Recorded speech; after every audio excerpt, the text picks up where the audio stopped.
Okay, with So that, we're going to Becky, call to, hold on one second, oh, one second. wait, Stuart's not ready now. Yeah, we're Madam Chair, still, we are live on YouTube at your pleasure. Okay, thank you so much. I appreciate everyone's patience with my difficulty. I call the general session of the Northwest Regional ESD Board meeting to order on January 14th, and we will start off this evening. And Happy New Year to everybody. We'll start off with Board Secretary White roll call. Thank you, Madam Chair. Becky Timchuk, Here. Chris Riley, Here. Dorian Russell, Here. Doug Doherty, Here. Ernest Stevens. Here. Maureen Wolf is absent. Michelle Graham. Here. Mira Samantel. Here. Paul Jarrell. Here. Thank you. Right. Thank you so much. With that, we'll start off with the Pledge of Allegiance, and leading our Pledge of Allegiance is Michelle. Thank you. I pledge allegiance to the flag of the United States of America and to the republic for which it stands, one nation, under God, indivisible, with liberty and justice for all. Thank you. And now with our land acknowledgement, Doug.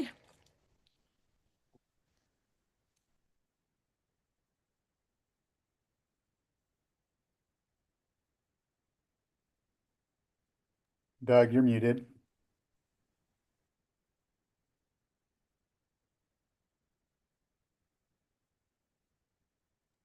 Thank you. I'm sorry. We want to acknowledge that we gather as the Northwest Regional ESD on the traditional lands of the Chinook, Clatskanie, Clatsop Nehalem, Kalapuya, Siletz, and Tillamook peoples, past, present, and honor with gratitude the land itself and the people who have stewarded it throughout the generations. Thank you so much. All right, with that, are there any changes or additions to tonight's agenda? Seeing from anybody? Okay, we'll get on to our first order of business, and that's our superintendent report. So Superintendent Goldman, floor is yours. Thank you, Madam Chair, members of the board. It's good to see you all in the new year. And I hope you had a restful winter holiday season. I am going to go a tiny bit off script here from my report, which I wrote not too long ago, but a lot has happened in our communities. And not everybody had a restful winter holiday, quite the contrary in our communities. And so I just wanted to start with a little bit about what we're doing here at Northwest Regional ESD and why we exist. ESDs exist to serve students at the margins. That's why ESDs exist. We pull people together, students, educators, families, and elected leaders to strengthen schools, connect systems, and expand access, especially for kids furthest from opportunity. And I am deeply proud and profoundly proud, really, of the work we do at Northwest Regional ESD to safeguard our children while ensuring our educators are supported and our communities are connected. Recent federal immigration enforcement activities, including actions right here in Northwest Regional ESD's region, have directly affected local families and increased anxiety within our schools. And these events underscore the importance of fostering learning environments rooted in safety, rooted in dignity, rooted in care and belonging for all of our students, every one of our students and our families.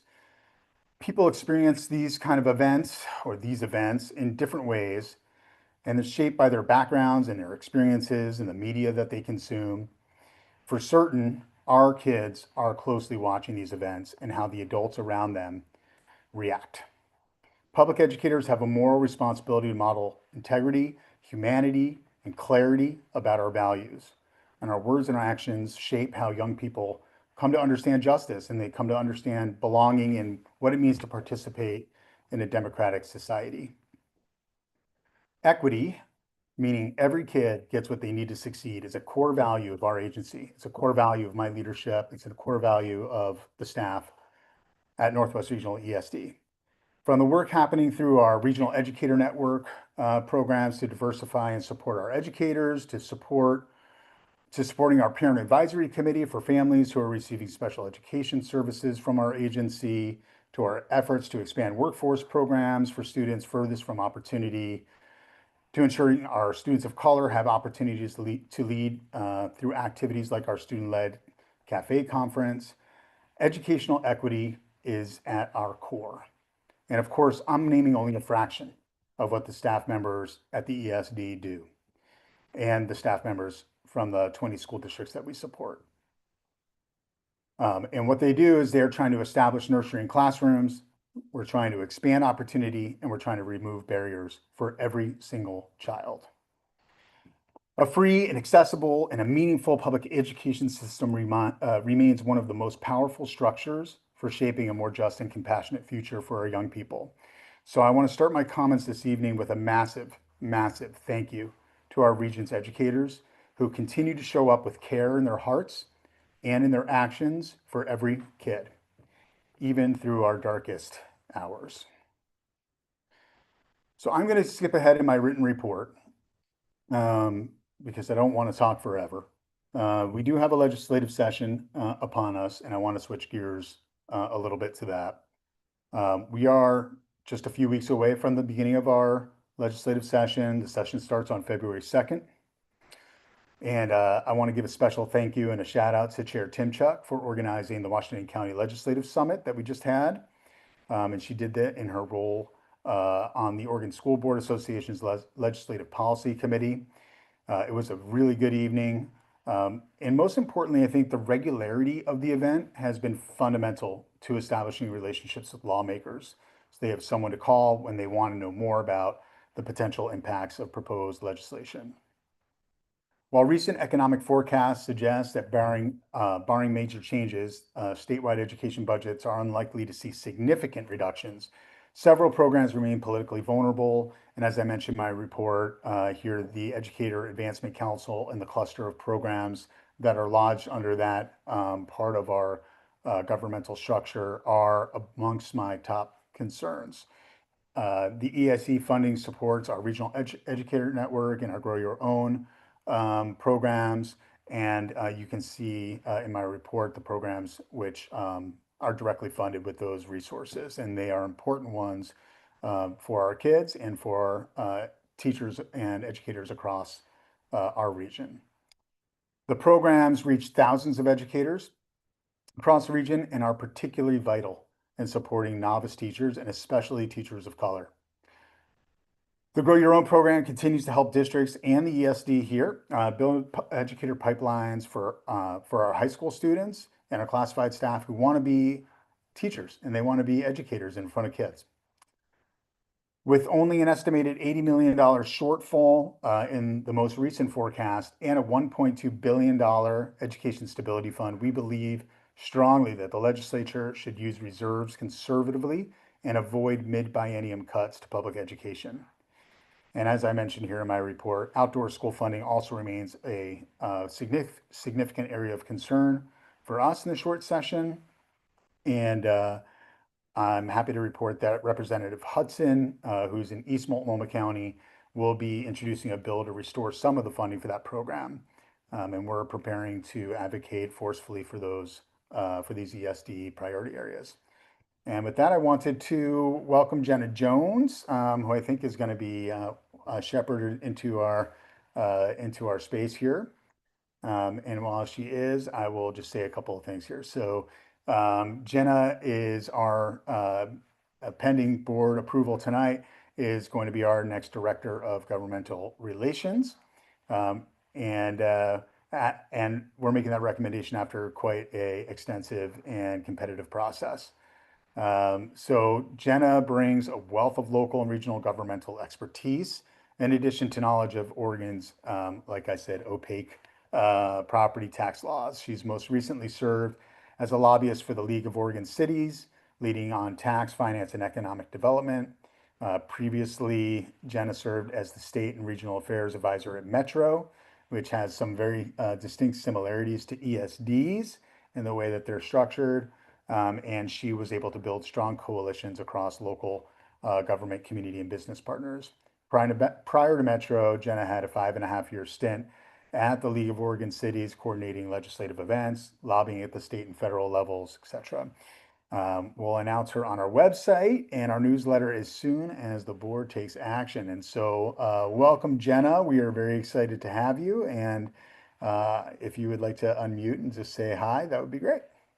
Hey folks, I'm really excited to start. Sorry, I can't change my name right now. It won't let me. So you can see how I typically log into Zoom meetings. I'm really excited to start with the ESD. I'm really heartened to hear all of the commitment to equity. And it's legislative days right now in the Capitol. And I know there are a lot of people who are sad to see me leave my city hat behind, but equally as much, I've heard a lot of welcoming words from the school community as well as I pick up that mantle on Tuesday. So thank you for having me, and I look forward to getting to know all of you.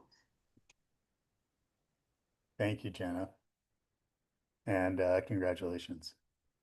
Lastly, in my report tonight, January is Board Appreciation Month, and I want to pause. I want to thank you for your leadership, your service to kids across our region.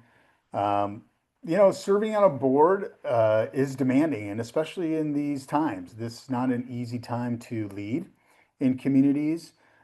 It's often invisible work, but it is also visible work, and it requires quite a balancing act. It requires advocacy, it requires fiscal oversight, and of course, it requires you earning and keeping the community's trust. Um, I know the agency is grateful for your commitment to equity-centered governance on behalf of students, their families, and on behalf of our educators. I wanted to thank you for setting the bar high, and I really appreciate your leadership and your teamwork. Um, I also want to say that we have some special thank you treats that we're trying to deliver to folks. It's hard when we're meeting virtually over the winter months, but we were able to give Michelle and Chris some nice fresh made pasta and sauces from Forest Grove students. So everybody will be getting those. And Becky, I got to give Becky hers personally yesterday at the Beaverton School Board meeting. And so just can't thank you enough. We have a fantastic board, and I'm just very proud of your work. And with that, Madam Chair, I'm happy to take any questions.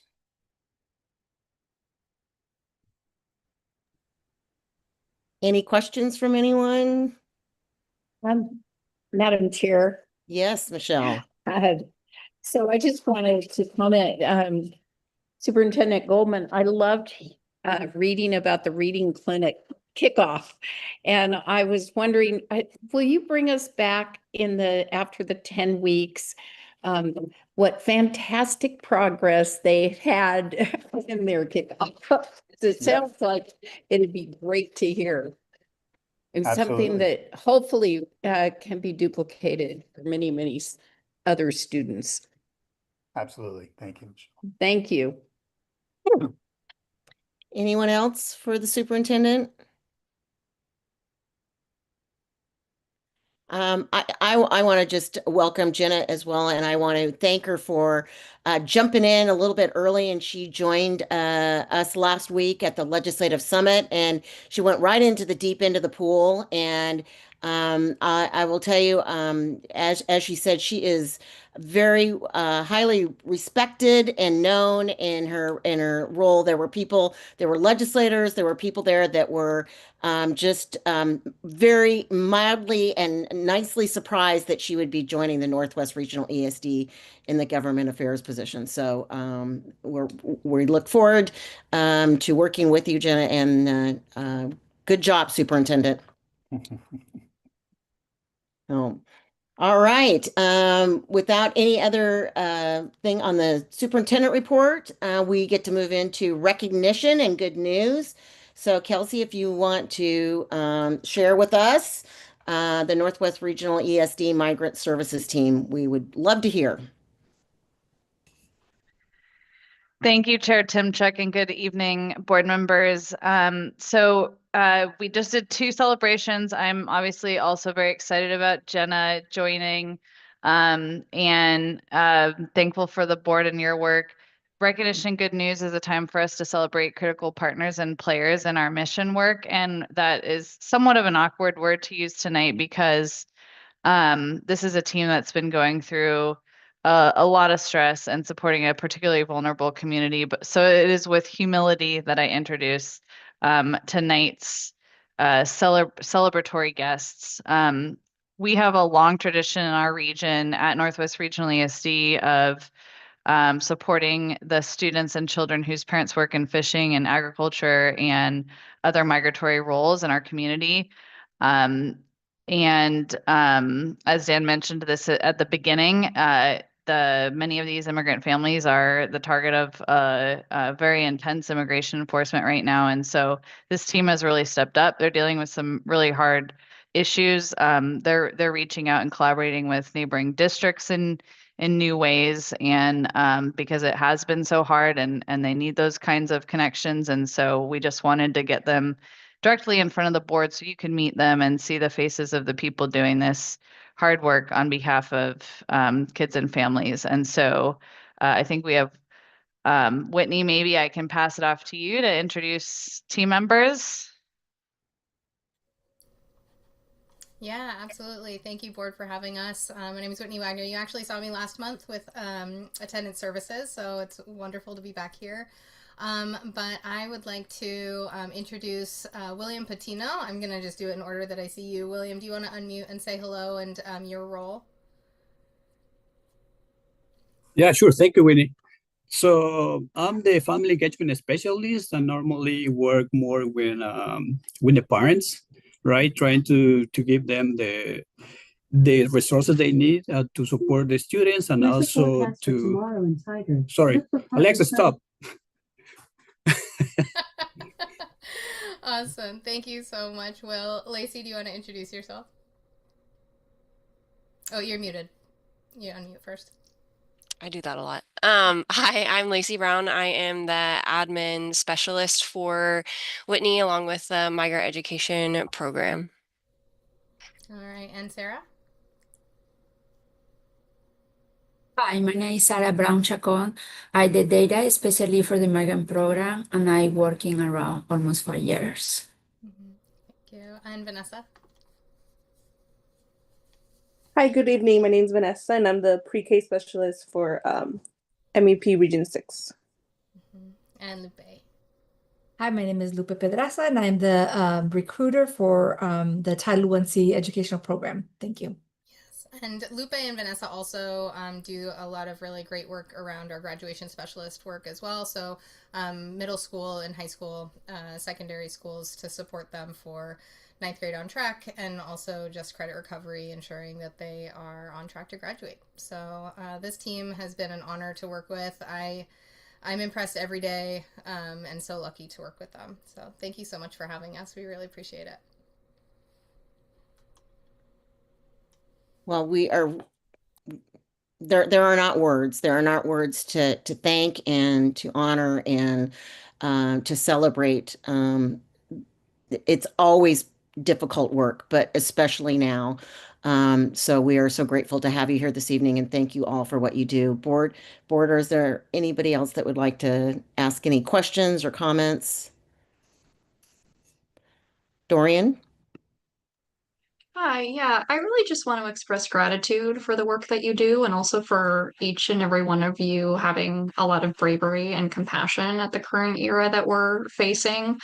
You know, a term was thrown out a moment ago about immigration enforcement. I would really hesitate to call this enforcement. I think it's state-sanctioned violence that is deeply racist. And I think with the events that we've seen, both the shootings in Portland and the murder of Renee Good, it's an extremely challenging time to be in the positions that you're in. And if there's ever any way that we as board members can champion your work, help you to feel safer in your work, you know, we're all ears. I hope you know how deeply we appreciate you and the service that you are providing, as to borrow a phrase to borrow a phrase from Dan, for the youth that are the farthest from opportunity, at least for me personally, I live in the Kaya Diaz Shoe Park neighborhood of Hillsborough, and I've had so many folks that I deeply care about be impacted by ICE abductions. And I'm sure that you have far more connections that are reeling with the trauma of those experiences. And I'm sure that you're experiencing the vicarious trauma of the folks that you serve.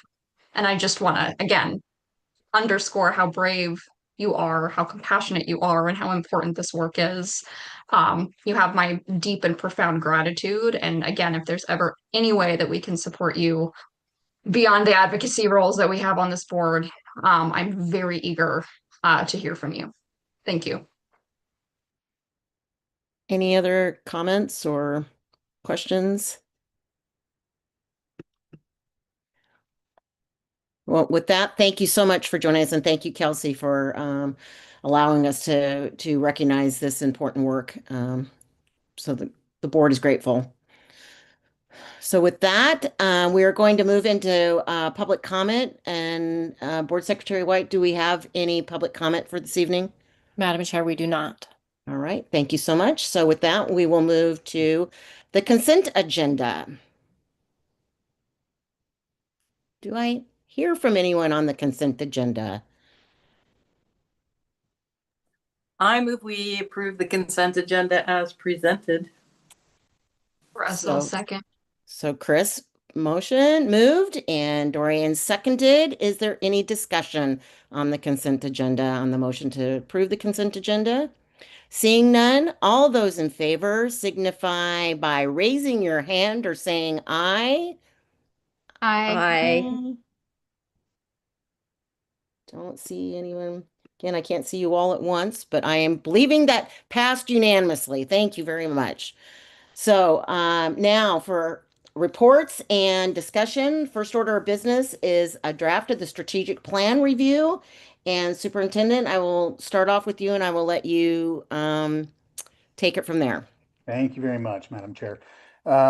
As the board sees in its packet, we have a draft strategic plan before you. It is not up for action tonight, but this is kind of treated tonight like a first read of policy. So you have an opportunity to see the process, and we'll talk to you, both Ryan Bain and Ryan Blasquez will talk to you about process and kind of where we are. But it is our opportunity, your opportunity as a board to give some final feedback, ask questions, etc., before we bring the strategic plan back to you next month with any needed revision for your approval. I want to just quickly share a few things, and of course, Brian and Ryan will do all the heavy lifting. But I want to first of all thank Brian and Ryan.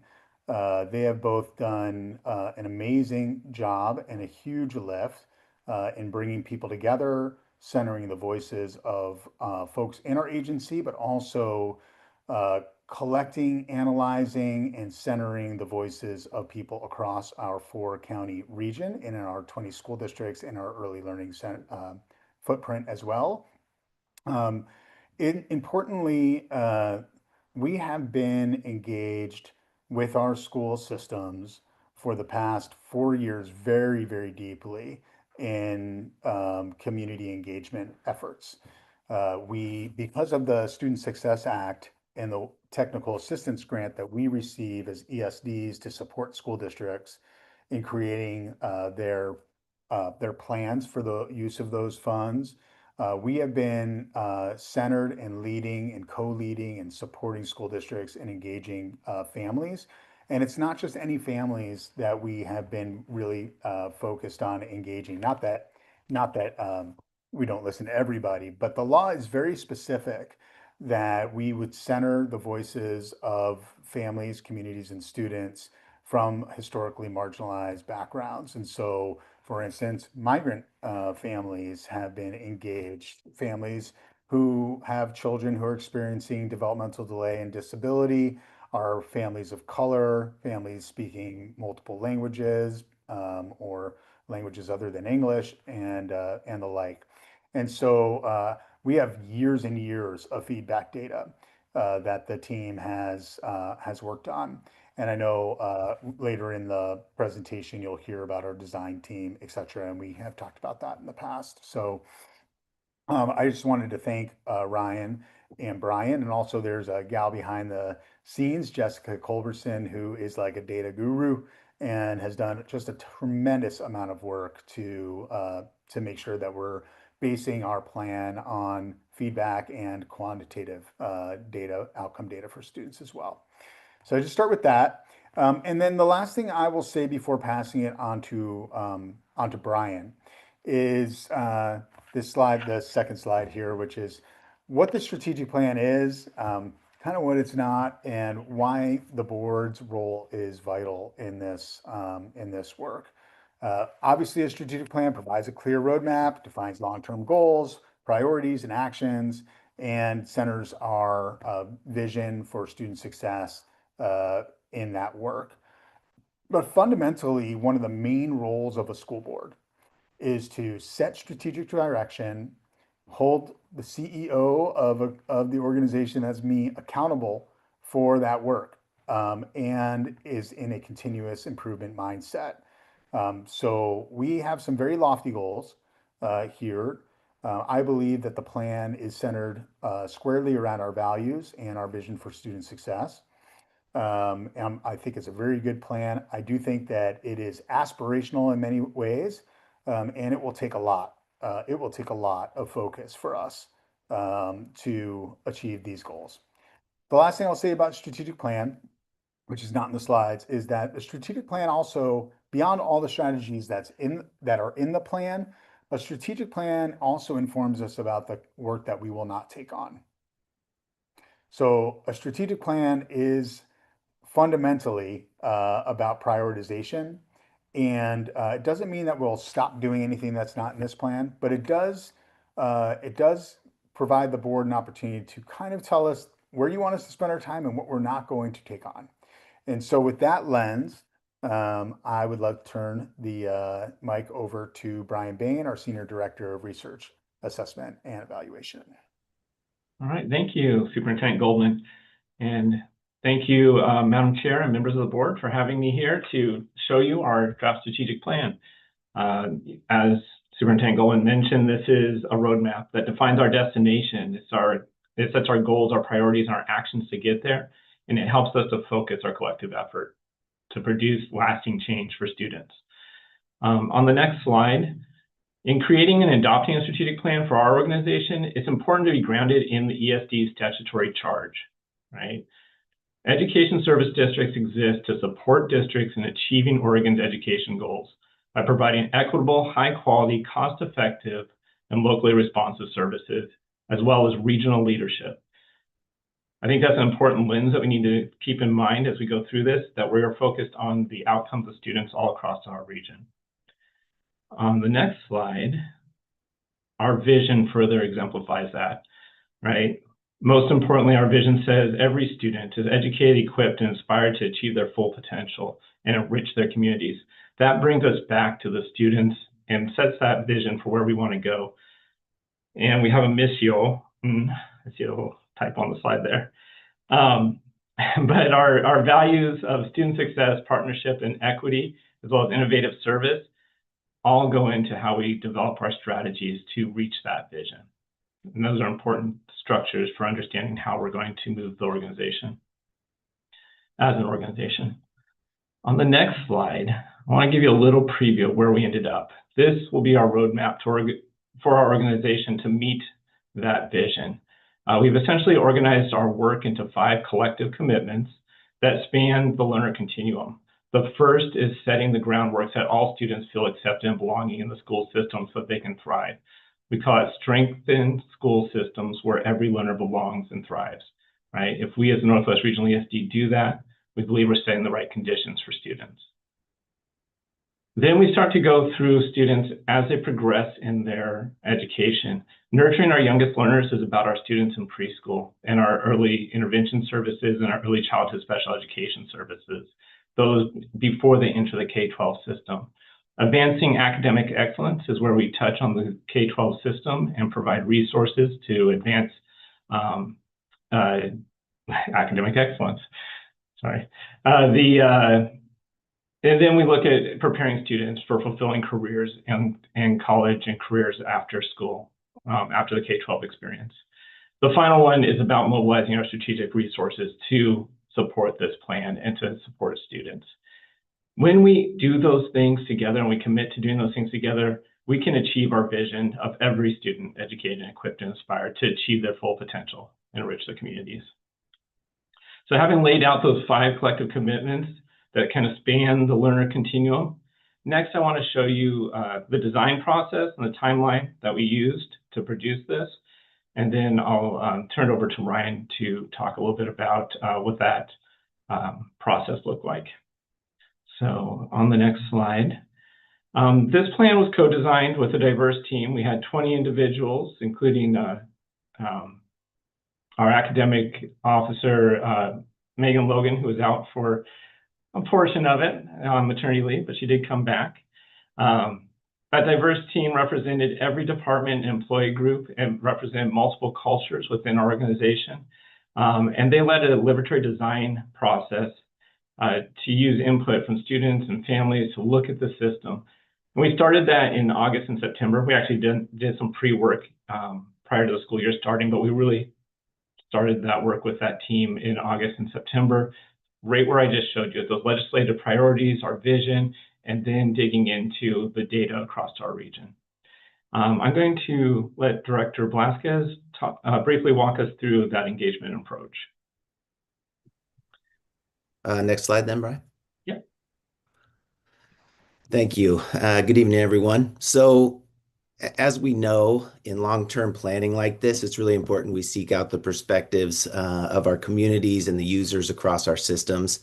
And those are those first 3 modes Brian just described from our liberatory design process. And we did that in a handful of ways as a design team, but we weren't starting from scratch like Superintendent Goldman just referenced. We actively are fostering feedback loops, seeking to understand. We co-design a lot of what we do at our agency. And so we were starting in a good spot. And I think in addition, and Superintendent Goldman might have referenced this too, but we coordinate that integrated guidance planning and reporting. So we know a lot about our component districts initiatives and goals. And so that was an important part of our discussion is how do we align that stuff? We host job-alike meetings with different leadership cohorts. And so we're getting those perspectives in an ongoing way as well. So it allowed our group to start at a place where we understood a lot of the local context that we were planning for. Next slide. Yeah, so there was still obviously lots to learn about our opportunities to improve in this next iteration of the plan. We started by building a shared understanding in our group about who we were, what we do, and what we know about our region. With that qualitative data, we then started digging into this quantitative data, outcome data available to us. This included feedback around our services and how our partners felt they aligned with their priorities, student outcomes, student surveys, and a handful of other measures. This regional packet is linked in the slides, and I believe it was provided by Brian in the board packet on October 8th as well. So after we went through this data review process, we reflected on what we knew. Our team then started to build some consensus on areas of focus and building connections across these data sets. Next slide, I think. Yeah, perfect. And so from that point, our design team assigned departments and leadership in the ESD some more work. Where we had blind spots, we asked for folks to go deeper. Our colleagues started to review our focal areas that we drafted, and then they had about a month to work with their communities, teachers, families, districts, to add any information they thought might be missing from our discussion and some of our drafts. And so these are some of the ways that we did that. And the next slide. Yeah, so that work led to this draft plan, which included input and feedback from all the groups along the way, the information we had been gathering as part of the way we do biz. And the work was pretty time intensive in spots, and we got stuck a few times. But Brian was always really good about adjusting our design team agendas to meet the needs of the process and keep us moving. And so that's how we got to the structure and content in the plan that you'll have a chance to review tonight. Awesome. All right, thank you, Director Blasquez. So all that listening and data work led us to those 5 collective commitments that we have there. And then under each collective commitment, you'll find there are 4 to 6 very focused strategies and clear measurable performance targets so that we can tell whether our strategies are actually improving outcomes in these areas. This all aligns into one theory of action. If we implement our strategies, we'll advance these collective commitments, we'll improve the performance targets, and we'll reach that vision. On the next slide, please just advance. I did not realize there's animation in here. That's it. The Northwest Regional ESD Strategic Plan isn't a standalone document. ESD departments turn strategies from this strategic plan into tactical action plans. This is a process that we've had going on for a number of years. They name steps, assign responsibility, and include quality checks so that we know the implementation is happening as intended. Teams review those documents frequently as they're doing their work, and we also quarterly do reflections on the progress and for those semi-annual stock takes that are reported to you, the board. These action plans are the tactical plans that move that work forward. On the next slide, in your board packet, we are pleased to present for your first read the proposed Northwest Regional ESD Strategic Plan. On each page, you'll find one collective commitment, the related strategies, and the performance metrics. And I hope you've had a chance to review that. And on the next slide, at this time, we welcome your questions, your guidance to refine that plan and make any changes that we need to make before bringing it back for your final approval in February. Thank you very much. Superintendent, do you have anything to add or? No, Madam Chair, I think it's time for us to listen for the board, from the board. Okay. Board members, do you have any questions on this very thorough and thought out strategic plan? Very colorful, easy to read. Does anybody have any questions, comments? I see Doug, yeah. Yes. Thank you. I see Dan's handprint all through this process, which is heartening to me too. Basically, through my past job, I know that there are ESDs and actually our own ESD at one point used to have more of a cookie cutter approach to this. And what I loved when Ryan was saying that you're aligning with each school district's goals and initiatives and adding clarity and depth and including job alikes.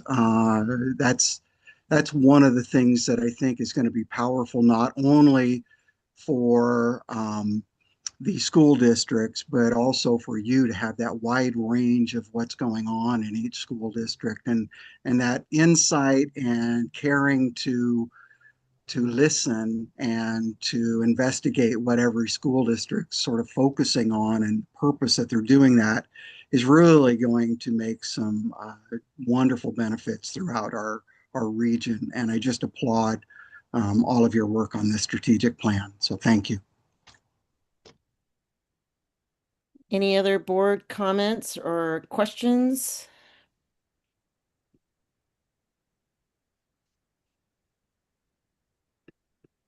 I'm looking to make sure I don't miss anybody. Okay, so I will ask, especially because we've got the different 20 different districts here. First of all, I'll make the comment of being with the superintendent last night, presenting next year's service plan to the Beaverton School District, and seeing that there are different components to what the ESD offers of not everybody takes all. It's definitely a menu approach, but seeing how nimble the ESD has to be to meet all of those needs. And it was just so interesting to see it all, spelled out of what kind of things take what, but that the superintendents would all agree and that they would meet and get their needs met. But my one question is about the engagement in all 20 districts.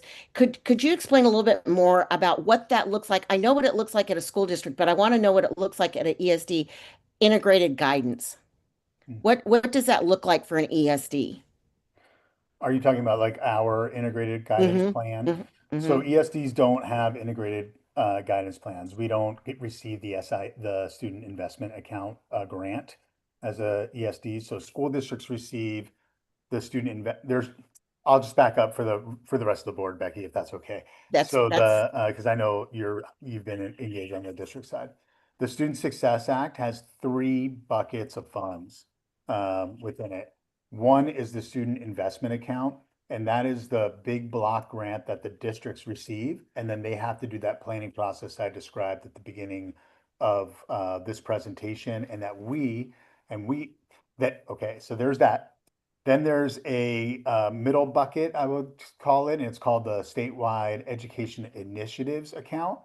And ESDs are funded within that account with this grant called the Student Success Act Technical Assistance Grant. So we have that. A number of other things are funded there that are we have a lot of touch on the ESD. So for instance, the Regional Educator Network bucket is in there. There are other grants that are within that middle bucket. And then there's an early learning account, which funds, the Department of Early Learning and Care Programs, et cetera.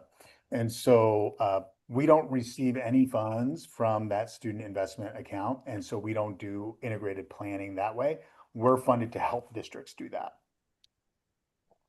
And that was exactly. So can you just explain a little bit more? Is it just like you said, you just sat down with them and you explain how they could perhaps go after certain grants or how that works?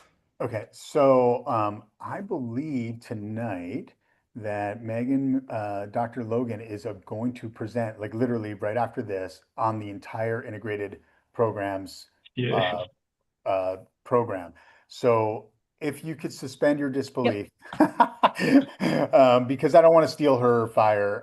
And so we're going to talk in depth about how we support our districts and what our supports look like exactly. Yeah, I can say that one of the supports we do provide is to support districts with their community engagement in their communities. So we help them with designing that, delivery in some cases. So I'm sure she'll speak more to that. And that's what we're referencing when we're saying some of the listening. We've been a part of that process alongside districts, as well as having our leadership job alikes with district leaders, or when we're coaching with teachers in classrooms, we have relationships there. So we're hearing a lot from staff in districts and from parents and community through that integrated guidance work. Okay, that's great. So I knew that we didn't receive those funds, but I did not know what the role was that we did play. And that's perfect when you say that community engagement. I get that. So, yeah. All right. Thank you. Anything else on that? Well, thank you. I'm sure we'll look forward to seeing you in February. And thank you for a great job. Thanks for the time. Thank you. And if anything comes up, please let us know. We will. All right. The next report is the SSA Technical Assistance Programming. And Megan? Hi, welcome everyone. It's great to see you. Thanks for having me tonight. So very timely, Becky, your question for us to look at this bucket of work next after the strategic plan. So we have called it integrated guidance in the past. It is actually now integrated programs. I know it has changed names a bunch of times, but I do have that on there for everyone so that you guys know if you're hearing integrated programs, it's the exact same thing. We have a large support team here at the ESD that provides different types of supports with each of our different kind of areas of expertise, as well as our grants team is also a big part of this work. As you can see over the years. Yeah. Can I pause really quickly? I am seeing, I think, your background screen. Oh, I'm not sure if other people are seeing yeah, the same you view. are. I'm not Thank seeing your you. slides. Hold So on. No, we can fix that. Hold on. I also feel very validated that my desktop looks very I was similar. gonna say, so I get a really hard time from everyone about the number of screenshots on my desktop. So that's actually okay. I thought I did this correctly, but let's try again. Okay, are we better now? There we go. Thank you. Okay, so here's where we started. I know Stuart's gonna tell me I have to take all of those screenshots off my desktop so my computer will run better. But okay, so here we are, integrated programs.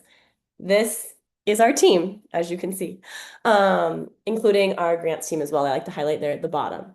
And over the years, this initially started on the left-hand side here with 6 programs that ODE was trying to integrate all their applications to basically streamline for districts the application process instead of having to do each of these every single year. And as you can see over time, we continue to add kind of more programs into this bucket of work. I think it's important for us to just think about like where we are in the cycle as we think about where what I'm going to highlight for you tonight. Right now we're in fall of 2025, so we're actually in kind of an implementation year. So the application year, all of the community engagement, all of the planning really happened last year, and now districts are implementing that plan and we're supporting them with that. This spring, you'll see down under spring of 2026, they start to kind of learn and prepare. We'll begin to look again towards the next application because there's a new application every year that they're updating with their plan. So I think that's important. The other thing I wanted to highlight is that we do have this new accountability bill, which is also going to feed into the integrated programs. Okay, sorry, I think I froze for a minute there. The new accountability bill will feed into the integrated programs as well because districts set their learning targets in alignment with the integrated programs. And so now there's going to be accountability around that. And so what we're starting to do is look at how we can move our supports through the integrated programs to also help with the accountability work as well. So you have seen this graphic, those of you who have been on the board quite a few times. Some of you are newer, so you might not have seen it yet. But this really describes everything that we do for integrated programs. So on the left, this is around how you get and keep your money, right? We help you technically apply, make sure you do your community engagement. We help you with data support, with monitoring, with reporting, with family engagement to make sure that you can actually get the money and get your plan in. Then in the middle column, we also provide support for implementation, right? And so that's really around, I call it ensuring the money actually has significant positive impact on kids. So think about that as our 9th grade on track work. Think about that as our early literacy supports work. Like what are those programs that we're actually helping districts to do to move student outcomes? And then we also are trying to kind of measure our impact and scale. So what's working, why, how can we replicate, and how can we move that work across the region? So we're going to dig into technical assistance. I'm actually had not planned to go into all the different things that we do for technical assistance. I've talked to them, to you guys about them a couple of times. They are all over here on the right, but I did want to highlight 3 key things that we are doing this year that are a little bit different and new based on the feedback that we've gotten from the past. So the first one is we've changed our quarterly collaboratives to align to the new reporting requirements and also to working on the accountability work that is coming up for districts so that we can help them prepare. We have also started work around equity-based continuous improvement. We have both a guide and then we also have a custom GPT, which I think I shared a little bit about this spring, but we'll look at again. And then we've also been really working on success story communications with our communications team. So like what's going really well in districts that we're supporting and why and what that looks like so that districts can tell their story about all the good work that's happening, especially as we go into some of these different the advocacy work that we're doing for funding. So quarterly collaboratives, we meet every quarter with all of our districts. Last year, that was really around the community engagement part and making sure they were all lined up to make their plan and turn in their application. This year, it's really around reporting. So we're helping them look at their data. We're helping them make sure they know how to fill out the reports. There's progress markers that they have to kind of say how they're doing along. So we're helping them with that. And then we're also starting to have some conversations about the accountability work. As you know, we already have in place supports around attendance, early literacy, 9th grade on track, graduation. And what we're trying to now build out is how we can maybe get districts aligned on choosing the same local metric or the same interim assessment so that we're able to really help all the districts. Because if everyone's on the same one, or even if by county they're on the same one, then we're going to be able to help bring people together and do some of that work and lighten that load for districts.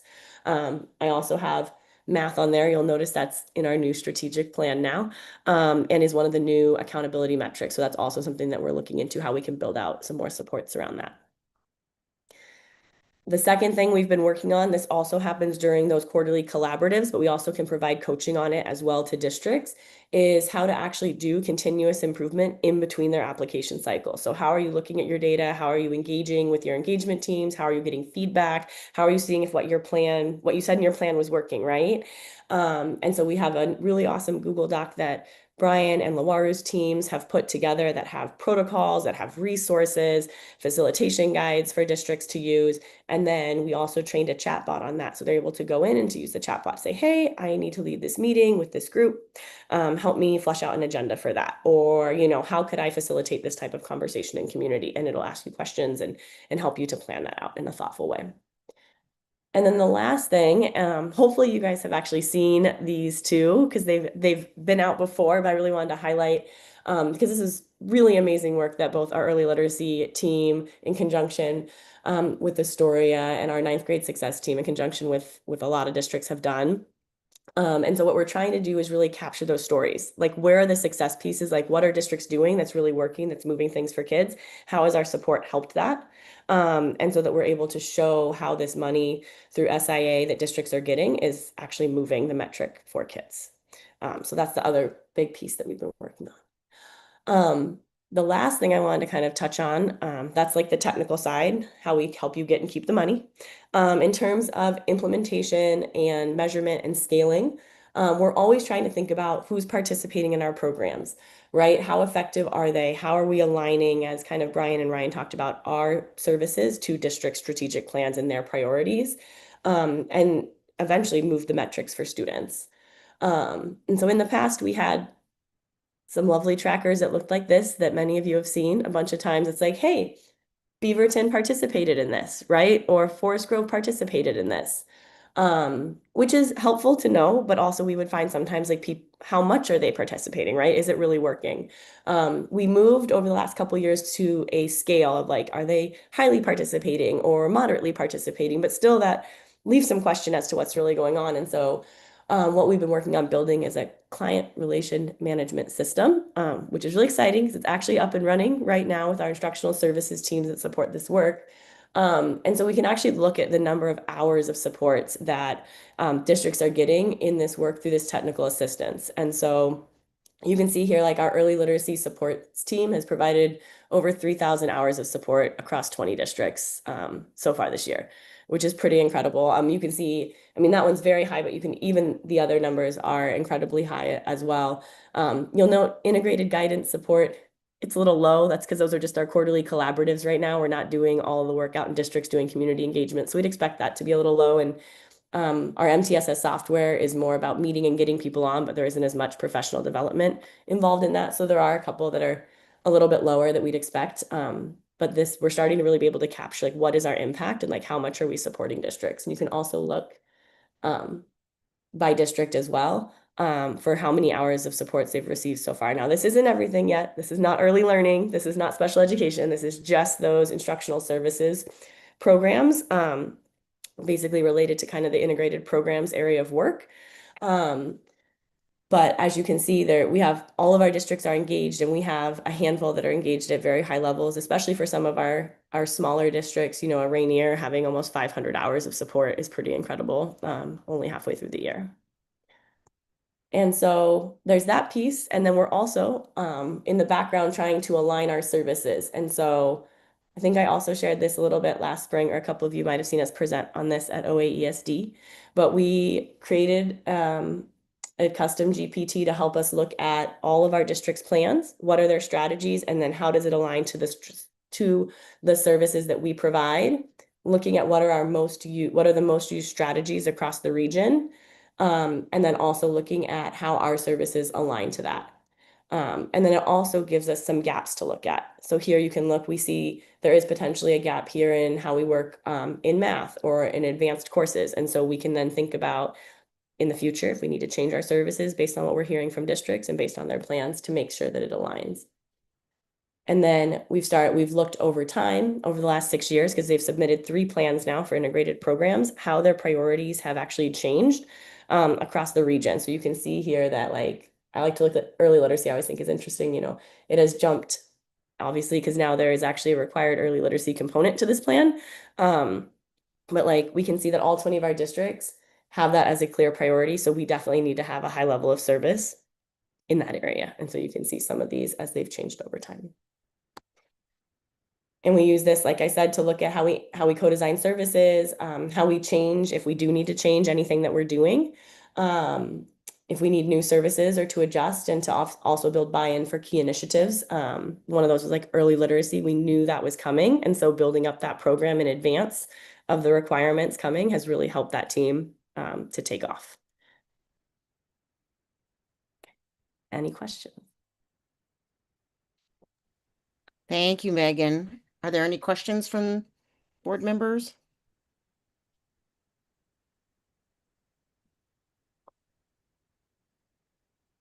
Any questions? Well, I'll just say I appreciate you being proactive, because I think when we look at this chart in the years to come, which is such a great way to break it down. Again, the superintendent was sharing a little bit of that last night when we were going over with the Beaverton use. So I got to see that in action, and it was great. But I appreciate you being proactive, because obviously I think the ESD will be called upon as the state looks at adopting the interim assessments, and that's going to look like as how we can support all of our different districts in that work. So I really appreciate you being proactive on that. Is there any way, have you done an all-in assessment to know what kind of things that the districts are now currently using? Yeah, we've started talking to our districts about that. Most of our districts are actually on one of the 4 that has come out on the list. There are a handful that are not on those yet. There's a couple people using FastBridge and a few other things. But we're having discussions actually next week at the county superintendent meetings to talk about, what are you guys on? Would you want to move all to the same thing, so that we could provide, support for that? We could provide training on it. We could provide the quarter, they need to quarterly look at the data with their teams, and we could help provide that space, right? Like we could facilitate that for a county level group if people want to get on, and that would save our districts from having to all do it individually. So those are active conversations we're having, both for the interims and then also for the local metrics as well. Hoping that potentially they'll either choose CTE, as we have Adam's new team who'll be doing a lot of work around that, or interim assessments is actually also one of the local metrics they could choose. So if they chose interims and then chose the same interim, there's just a lot of power behind being able to bring us together and, not have everyone doing all the same things separately in 20 different places, but we could, alleviate some of the work and the burden. Yeah, and just for my colleagues here, those of you that don't have to follow this as closely as I do, this is the State Board of Education in this accountability bill. One of the next rules that they're coming up with is there will be 4 interim assessments that school districts will have to choose from and be a part of this accountability bill, as we are seeing whether districts are tracking with ODE. So that is up at the Board of Education tomorrow. And then that will just be one of the plans that go into place. So I really appreciate that the ESD is positioning themselves to be of help. Madam All Chair, right. Madam Yep. Chair, Director Russell has had her. Oh, I'm sorry. Doreen, I don't see everybody on every screen, so I apologize. No stress. It took me a minute to formulate my question, and I was slow to put up my hand. Megan, first, thank you. Every time you come in front of this board, I am inspired and learn something and want to borrow something in the way that you present. So thank you. My question, I don't think the slides are numbered, but on page 110 of the board packet, you had a slide titled Client Relationship Management Data Update. And looking at all this goal districts, Beaverton, Whoa, the number of professional development hours of support in the orange chunk of your stacked bar graph. What is the why? Like, what's in the water in Beaverton that they have so many more hours compared to every other district? Like, that's I'm curious. That stands out to me in terms of the visual there. And that's just Yeah. purely a point of curiosity. I don't represent Beaverton, but I'm curious what's going on there. Well, Beaverton is a lot bigger than everyone else, but early literacy. So they're working with us, and there's a couple different, but I would say they really started working with us with early literacy.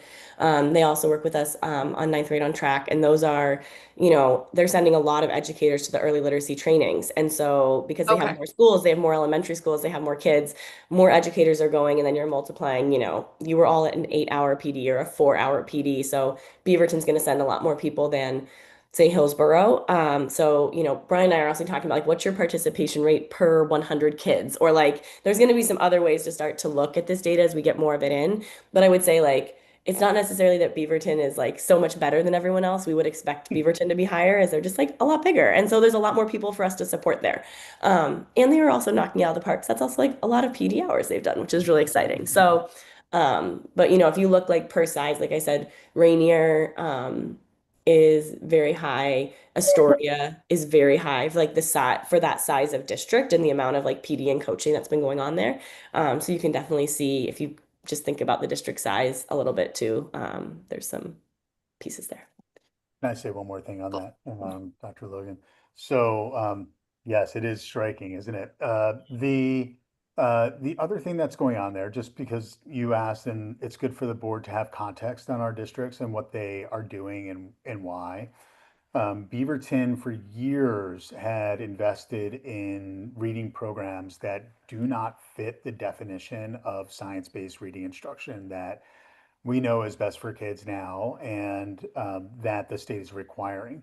So they have a lot of work to do in that, and it's a really, really big lift for the district, who has been very invested in a different reading approach. And so that's one thing. And there has been quite a big change in the leadership team in the curriculum and teaching and learning space in Beaverton. And it does open some doors of opportunity that for them to just grab onto pieces of the system that are going to help them make this big jump. So that's another. And then I do think, and this isn't a slight on any of the other districts, we have a lot of participation, but the mindset of the current leadership team at Beaverton is a collective mindset. And they really do, like Dr. Balderas, who had his last board meeting at Beaverton last night. But Dr. Balderas' mindset is a collective mindset. And so for a big district to lean into ESD supports like that is not typical in the state of Oregon. Usually the big districts are like, we don't need that. We got it all on our own. And we really are in the small district game, which is great. So Beaverton really is a big anomaly in our data set, and we think it's obviously very healthy. And hopefully that will continue as they make a leadership transition. And I will say the last thing, Chair Timchuk, is that Dr. Logan here has kids with the flu, and she doesn't sound so good. And I just wanted to appreciate, I mean, you sound great, but like you sound sick. No, I don't, but I didn't cough, so we'll try. So I just wanted to appreciate you getting online here tonight and doing. Well, you fooled us. You looked good, you sounded good, and you were A+ professional. So Thank you. Yeah, we got a house full of influenza A over here, but thank you all. Have a great thank night. you. Yep. Everybody get well. Thank All you. right, we're going to move into January first read policies, GCBDA and GBDA KB. So Catherine.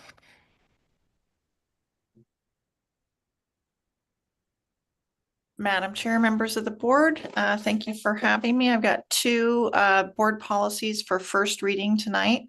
The first one is family and medical leave. Highlights for you all is the specific addition of safe leave, which affords employees to be able to take time off for legal proceedings related to foster children or children that will be adopted. There's also some explanation about how leaves can run concurrently. And there are several updates to the legal references on that policy. And on the public records request policy, the changes are, I think one big thing to highlight at the beginning of that policy, it explains where you go to request public records, which I think was somewhat absent in the previous version. Underscoring that we're going to provide the information in an accessible format for anyone that might be experiencing disabilities.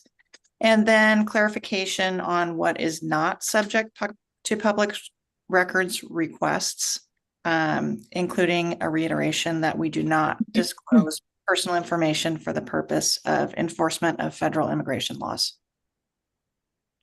So those are for your consideration this time, and then they'll come back for the second reading and adoption at the next meeting. Happy to answer any questions that you might have. Thank you. Board members, do you have any questions on any of the proposed changes to policy? Well, thank you, Catherine. Appreciate it. We'll look forward to seeing final reading. All right. Next order of business is administrative reports. Superintendent. Thank you, Madam Chair. What a group of reports that have been provided by our departments. There's a lot here, from vision screenings to family play groups in EI.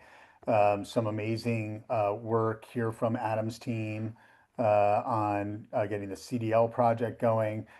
There's also a little reference here in a flyer for some work with McMinimans and Seaside School District. And I spent my morning today, or a chunk of my morning today, with students from our CASPAC, our Cascade Pacific School located in Beaverton. And we went to the McMinimans in Forest Grove, and the kids were involved in work shadows, and I got to wash some dishes, and it was a really fun time. So there's just a lot of great stuff going on for kids who really typically are on the margins, like we started our meeting. So I'm happy to answer any questions about the reports, and I'm very proud of the work that we do here.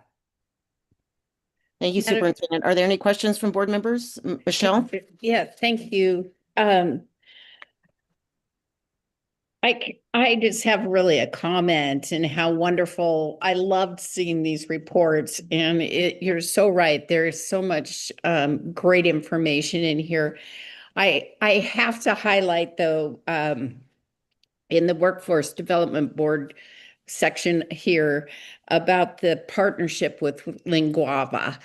And I can tell you, after a long history in my work career, that one of the last things I did was to put together the linguistics program, or the interpretation program, that with a great group of people that really instituted, sort of a baseline in healthcare interpretation.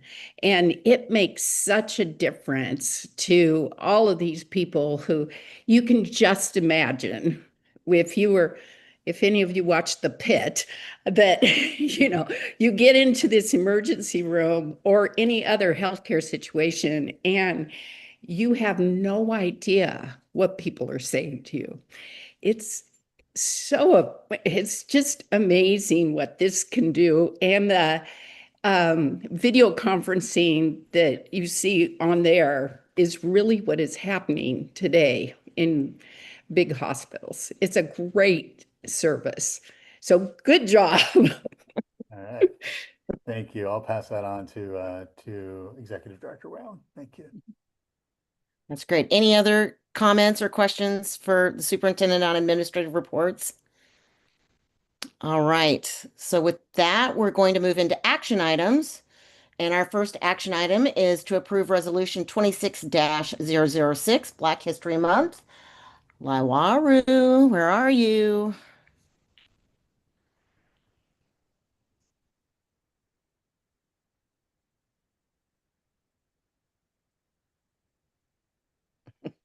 And I am here. The floor is yours.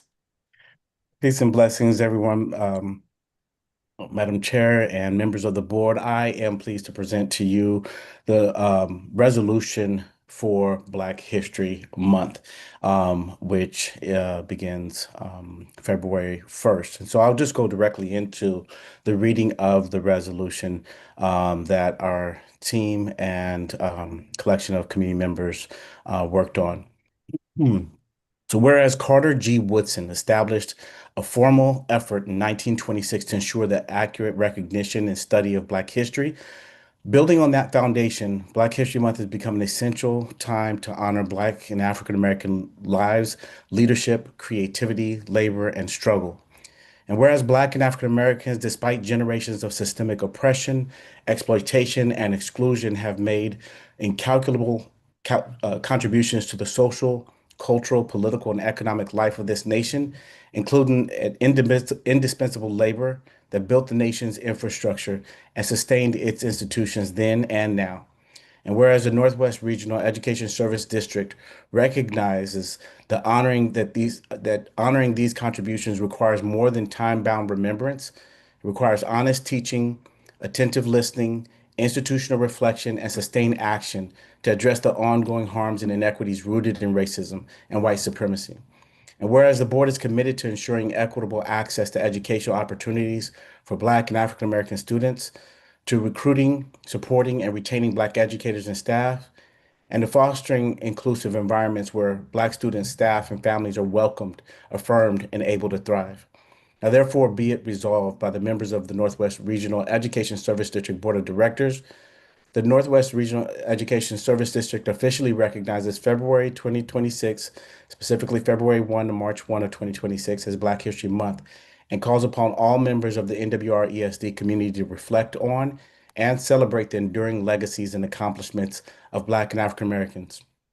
The board calls upon all who serve our schools and communities to actively listen to Black voices, to deepen understanding of historical and contemporary Black experiences, and to take meaningful action to confront and eliminate bias, racism, and inequity within our institutions. The board encourages active participation in Black History Month through appropriate activities, programs, curricula, partnerships, and community collaborations that promote learning, dialogue, joy, and purposeful reforms, including classroom instruction that centers Black history as American history, and community partnerships that elevate Black leadership and civic voice.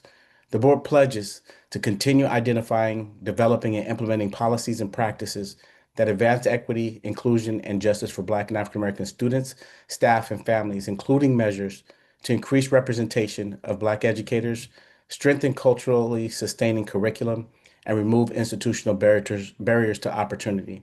And be it further resolved that the board will share and promote age-appropriate teaching resources and community learning opportunities across the region, encourage NWRESD staff and component districts to embed Black history and perspectives throughout the year, not only during February, and continue annual review of district policies and practices through an equity lens to ensure concrete progress. I present this to you. As always, pitch perfect. Is there a motion? I move that we accept this resolution in all of its beauty. Second. Russell, second. It's been properly moved and seconded a couple of times that we accept this beautiful resolution. Is there any discussion on the motion? Doug. Sorry to speak so much this evening. Luaru, again, your resources are wonderful. I looked at several of those, again, like I try to do each time. If you haven't had a chance to, there's one that just jumped out at me, and I've known this, but it's a really good reminder. It's titled something like, "Why is the percentage of Black individuals in Oregon so small?" If you haven't read that, or just take the time. It's not that long, and it's just really well laid out. And I just really appreciate your resources. Thank you. My pleasure. You're welcome. Any other comments from board members or discussion on the motion? I was going to say the same thing. Ditto to everything Doug said. All right. With that, no further discussion. If you will please signify by saying aye if you approve or raising your hand. Aye. Aye. I Any opposed? Wonderful. The motion passes unanimously. Great, thank you. Now we're on to approving resolution 26-007, 25-26 budget appropriation transfers. Jordan, do you want to join us? Yes, thank you, Chair Timchuk. Members of the board, the first item I have for you all tonight is an appropriations transfer. This resolution is comprised of two appropriations transfers. One is in our general fund from our contingency, which is already appropriated to support services. The purpose of this one is that our legal expenses this year have already outpaced what we've seen in prior years for entire years. So despite planning for additional legal expenses this year in our budget for the bargaining that we have coming in the spring, it still isn't enough. And so we are asking the board to move $100,000 from contingency into support services in anticipation of legal expenses already incurred, but also legal expenses we expect to incur throughout the rest of this fiscal year. And then the second is in our enterprise fund, and it's just resolving essentially a clerical error made by me in the budgeting process. ORVED is the Oregon Virtual Education program that we offer, and it is direct instruction to students. It should have been budgeted as direct instruction to students, and I budgeted it as a support service. So I just need to move the appropriation from support services to instruction. And again, that's a $100,000 appropriations transfer. So both of these do not constitute a supplemental budget because we are not appropriating anything new. These are appropriated funds, and we're simply changing the category that they're recognized in for the board's permission to spend those funds. Any questions? Yes, any questions from the board?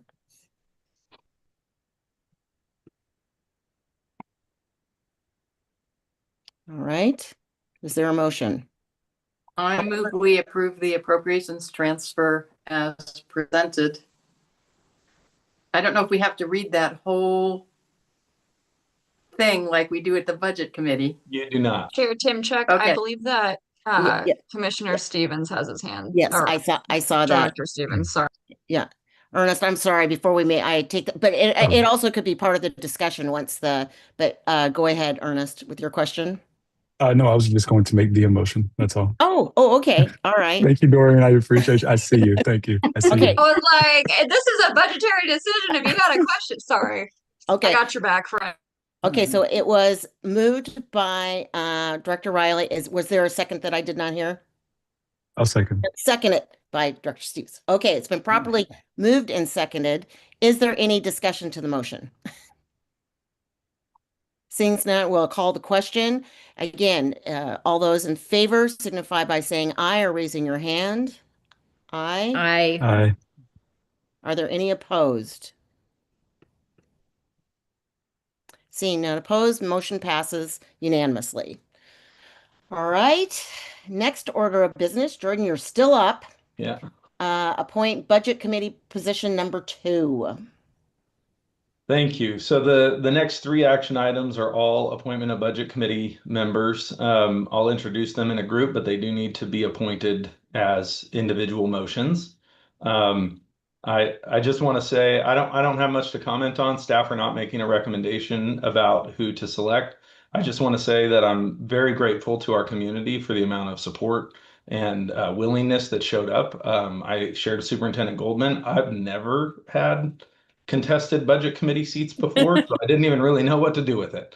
So he had to give me some advice on that.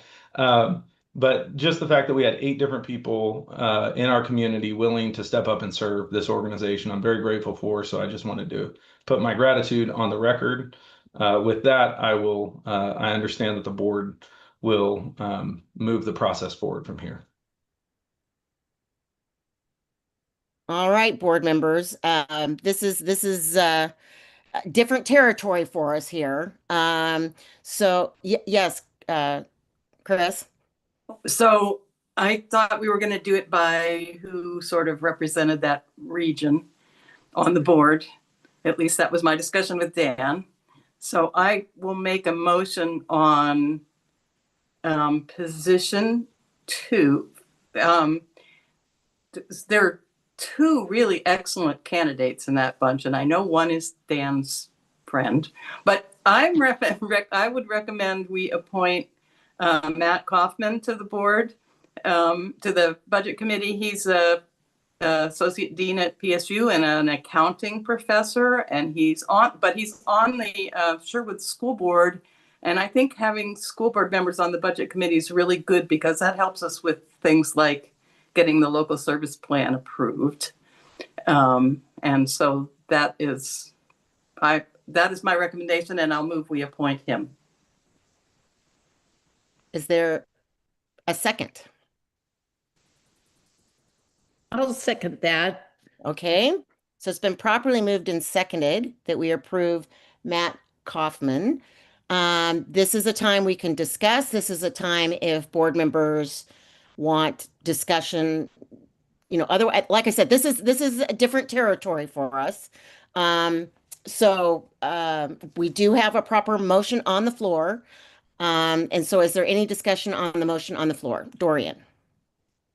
I really appreciate, Michelle, your comments on how helpful it might be to have somebody who is involved with the school district. But I'm curious, from staff, are we concerned about any conflicts of interest? Are we concerned about having somebody actively serving on 2 education-related boards at the same time? Many of us have done that over the years. I just was curious. I No, do not have as much experience as y'all do. Yeah, not from staff perspective or from a legal perspective. There's no personal benefit that anybody could earn, etc. And so I think it's completely legit. And for the record, Arturo, who is not my friend, he is my colleague. He's the curriculum director in Forest Grove, and so he's just been really involved with the ESD. But I 100% support whatever the board would want to do, and Chris's recommendation. Again, to have such 2 fine candidates, and Dorian, even though we all laughed, that's a very legitimate question of could something be a conflict of interest? So that was an excellent question to ask. So I'm glad we got clarification on that before we voted. Is there any other discussion on the appointment of Matt Kaufman? Ernest has his hand up. There we go. Yeah, thank you, Chair. Man, it's just how it's been going tonight. Look, so I'm curious to know from staff the makeup of the committee as it stands, and to understand what does the committee need? Because because up for seat 2, I also see that it seems to be a former educator, or maybe a current educator. So I would be interested in the pursuit of committee diversity.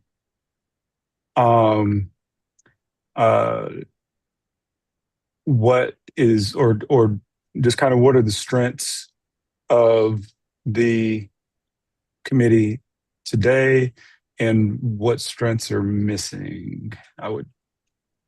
Is kind of the best way I can ask that question, I think.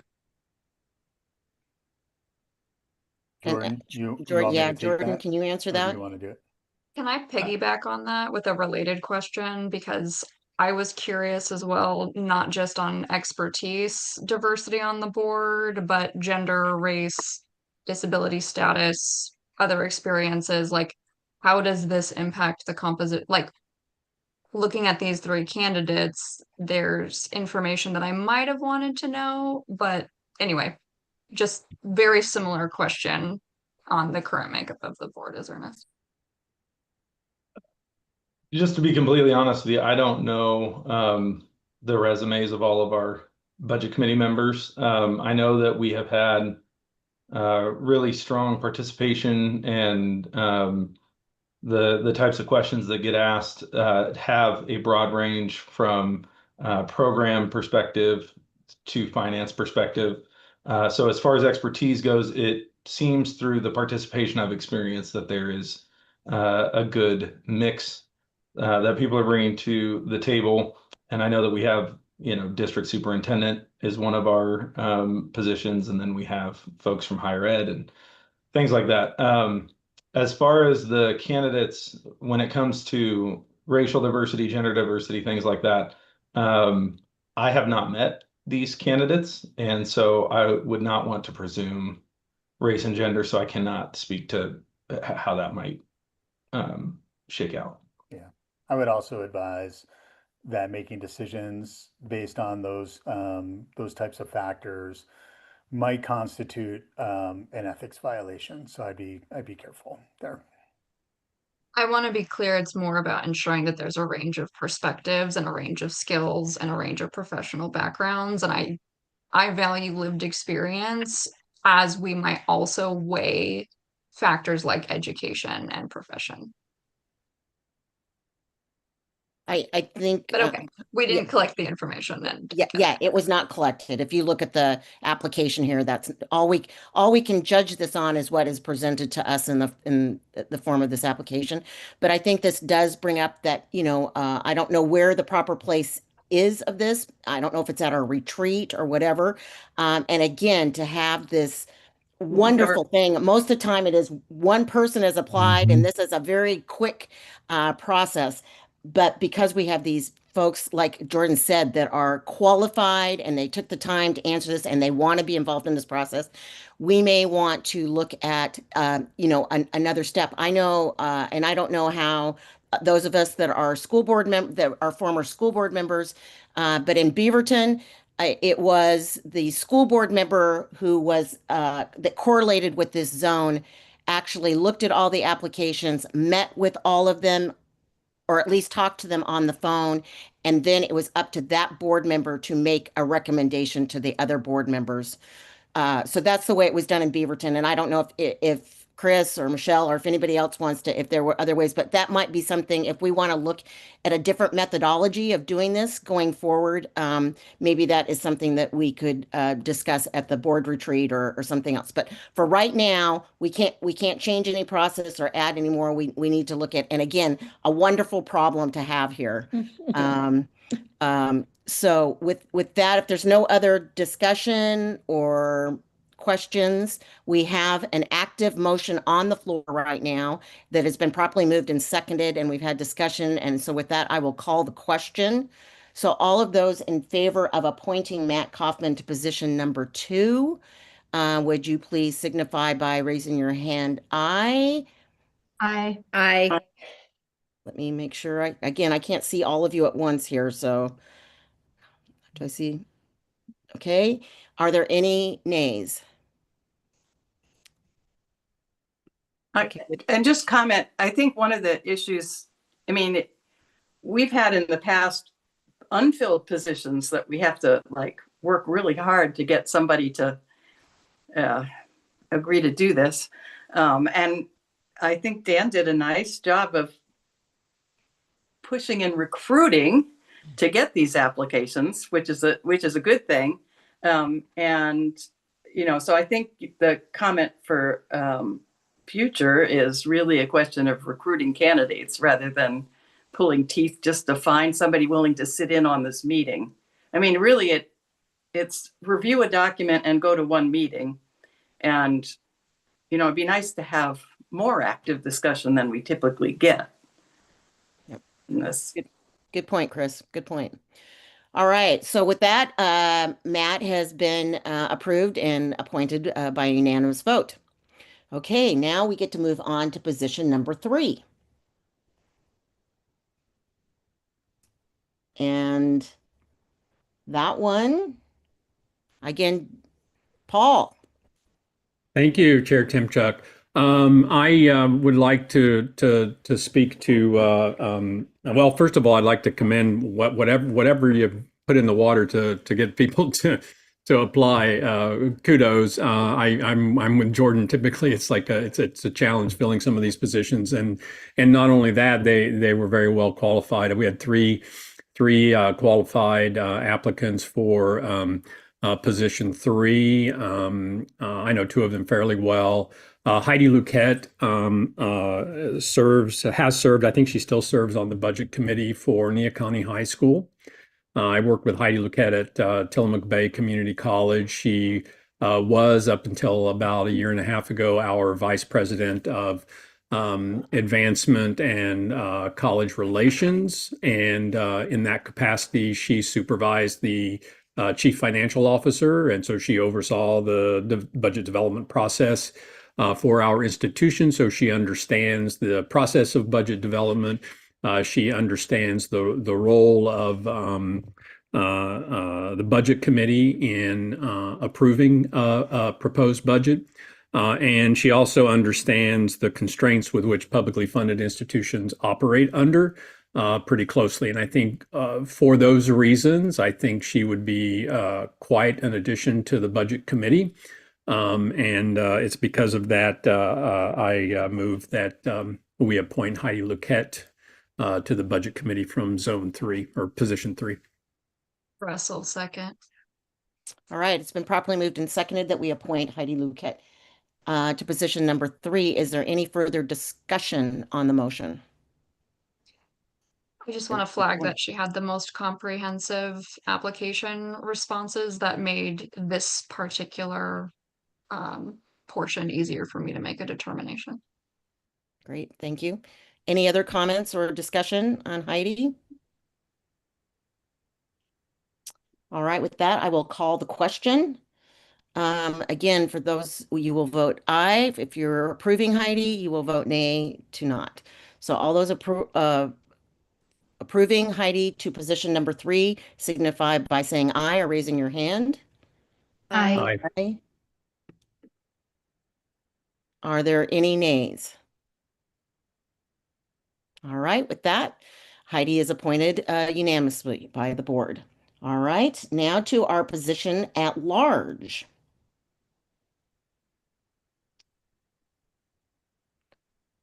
And that may be that I stand up here because this would be normally we would have Maureen speaking to this since we were all kind of saying our positions here. And Maureen is one of our at large. So I will, after studying and discussing with Maureen, we discussed moving that Karen Twain be appointed to the position at large. So I move that we accept Karen Twain as the position at large. I'll second. All right, it's been properly moved and seconded that we approve Karen Twain to the position at large. Is there any discussion?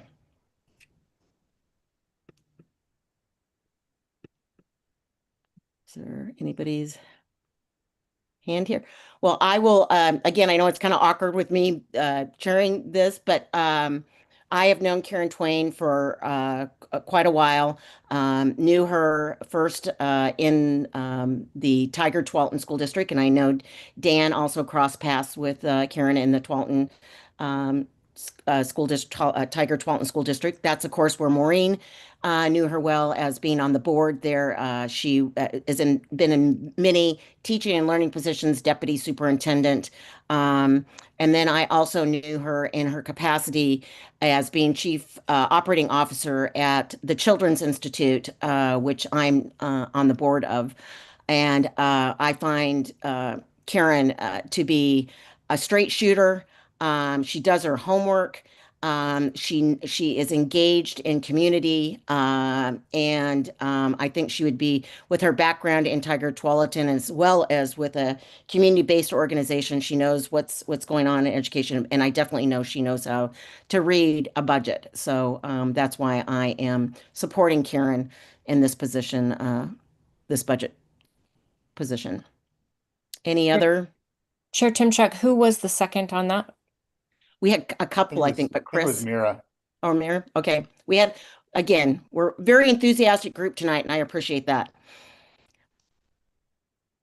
All right. Any other with that, then I will call the question. All of those in favor of approving Karen Twain to the position on the Budget Committee at large signify by saying aye or raising your hand. Aye. Aye. Are there any opposed? Seeing none opposed, Karen Twain is approved unanimously to position at large. All right. We're getting right down to the nitty-gritty here. I appreciate everybody's patience and going through all of that. Thank you for all your great comments. And Jordan, thank you for all the good work. And Superintendent, you get the superstar star for being out there and recruiting such great candidates for us. Thank you. And I look forward to our first budget meeting. And I don't say that very often, but I look forward to our first budget meeting. So with that, we'll end tonight with, are there any board member comments?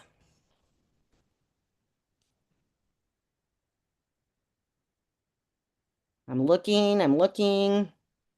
I'll just say thank you. This is my first seat in public office, and I appreciate those of you that have served in multiple seats educating me as we go along. So thank you. You are very coachable, Dorian, very coachable. Any other comments? Well, I'll just, again, I'm not ever without words. I will just comment that what a great honor it is to, oh, Michelle, I see that you took your, Nope. okay. What a great honor it is to serve with all of you. And I appreciate so much being a part of this team. And I thank you all because I know there are sacrifices that we make with our families. There are sacrifices we make with our workplace. And I thank you for agreeing to serve on the ESD and being flexible as we meet on Zoom during the wintertime. And then I just want to thank all of you that were able to come to the Legislative Summit. I want to thank Valerie so much. She puts this thing on. I don't even give a thought. And we had RSVPs for about 57 and we had 67, 68. So she handled it and it was perfect. And Superintendent, thank you for being so supportive. Thank you for getting superintendents there. Jordan, thank you for getting business managers. We had more turnout of business managers, CFOs. We had a great turnout from our community engagement people, whether they be PIOs or whatever they are in our school districts, and it was to get us on message and meet with, and we had more legislators than we've ever had in the past. There was great discussion, and I just really, really, with dual hats, I appreciate so much how the Northwest Regional ESD, that I appreciate that collaboration and how well we work with OSBA. OSBA was also there. Their executive director was also there, and their government affairs person. And then we had Jenna that was there. There was just a lot of good energy and a lot of good, but it really is, we could not do it without Valerie and Dan. So I want to thank you so much for going the extra yard on top of all of the other things that you're doing for the ESD to ensure the success of that. And thank you, board members, for taking the time to join us. So with that, we are adjourned. I will see you all. I don't have it right here in front of me, but I will see you all next month on Zoom again. And I hope you all have a wonderful end of your evening here. And thank you so much for the great work that you do for the ESD. Likewise. Hang in there, everybody. Good night. Good night.